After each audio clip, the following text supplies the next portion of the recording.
Un monsieur dont on entend souvent parler en électricité, c'est monsieur Cosinus Phi. Mais c'est comme pour beaucoup de choses, on en parle souvent, mais... Ce monsieur intervient pour des problèmes de puissance dans les circuits alternatifs tels que les réseaux de distribution.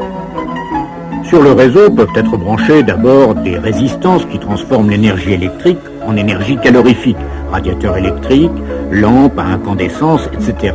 Peuvent être branchés aussi des appareils comportant des bobinages, moteurs électriques notamment, qui transforment l'énergie électrique en énergie mécanique. Des bobinages, on en trouve aussi dans l'éclairage par fluorescence. On y trouve aussi des condensateurs. En résumé, une source alternative est susceptible de débiter sur 3 types de charges: résistives, inductives, capacitives. Et voici M. Watt qui va nous parler des puissances. Dans notre bon vieux circuit continu, on s'en souvient, la puissance électrique absorbée par une résistance était égale à la tension en volts multipliée par l'intensité en ampères. On peut essayer de faire la même chose avec notre circuit alternatif, en notant bien que ce que l'on mesure maintenant, ce sont les valeurs efficaces de la tension et du courant. Vous vous souvenez ce qu'est une valeur efficace en alternatif, il n'y a pas à revenir là-dessus.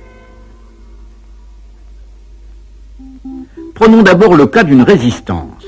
Elle dégage une certaine quantité de chaleur, ce qui se mesure en joules. Et si elle dégage 1000 joules en 10 secondes, sa puissance calorifique, c'est la quantité de chaleur divisée par le temps, ce qui se mesure en watts. Cette puissance calorifique, cette puissance utile en quelque sorte, on l'appelle la puissance active. Et si on faisait le produit de la tension par l'intensité, on trouverait exactement le même nombre. Dans le cas d'une résistance, donc, pas de problème. Mais il n'en va plus du tout de même si j'insère dans le circuit alternatif un moteur électrique qui comporte, entre autres, des bobinages. La puissance mécanique de ce moteur, sa puissance active, on peut la connaître, c'est disons 100 watts.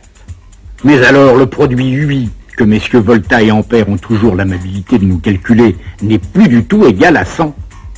Alors quoi? Encore un nouveau mystère électrique? Non, car voilà notre cosinus phi qui pointe son nez, et il a raison car la différence, c'est à cause de lui. En effet, M. Fresnel nous a déjà expliqué que dans un circuit alternatif qui comporte une inductance, la tension est déphasée en avant par rapport à l'intensité d'un certain angle phi. Et cela va être le cas aux bornes de notre moteur puisque, du fait de ses bobinages, il a une certaine inductance. Alors le prétendu mystère s'explique facilement grâce à cet angle phi. Avant de continuer, précisons que ce produit UI, on l'appelle la puissance apparente. Elle se mesure en volt-ampère. La puissance active, effectivement fournie par l'appareil, se mesure en watts. Et le rapport des deux est égal à ce fameux cosinus phi. On l'appelle facteur de puissance.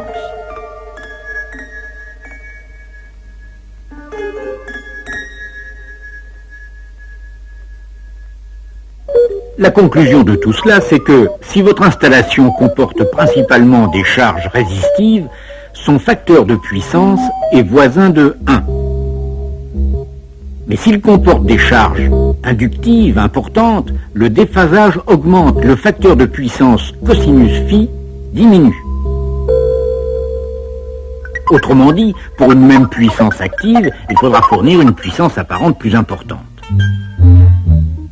Remarquez que pour nous autres utilisateurs domestiques, il n'y a pas trop à s'inquiéter de tout cela, étant donné que votre compteur tient compte du déphasage et que ce qu'il va vous facturer, c'est bien uniquement l'énergie active que vous dépensez.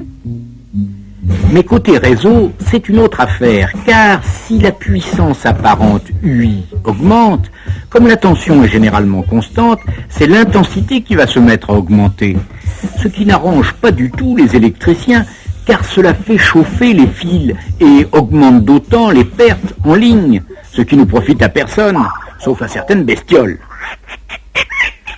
Sans vouloir abuser de la géométrie, on peut donc dire que la puissance apparente est la somme géométrique de la puissance active et d'une autre puissance non active, qu'on appelle puissance réactive, étant donné qu'elle est absorbée par la réactance des bobines de notre moteur.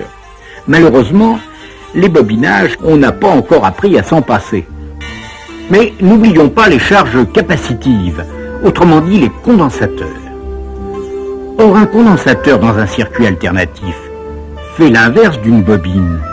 Il déphase la tension, non plus en avant, mais en arrière, ce qui réduit d'autant le déphasage. Ainsi, avec des condensateurs astucieusement disposés, le déphasage diminue. Le facteur de puissance est relevé et tout le monde est content. Enfin, presque tout le monde. Moralité, ce cosinus phi est un monsieur qu'on a intérêt à surveiller de près.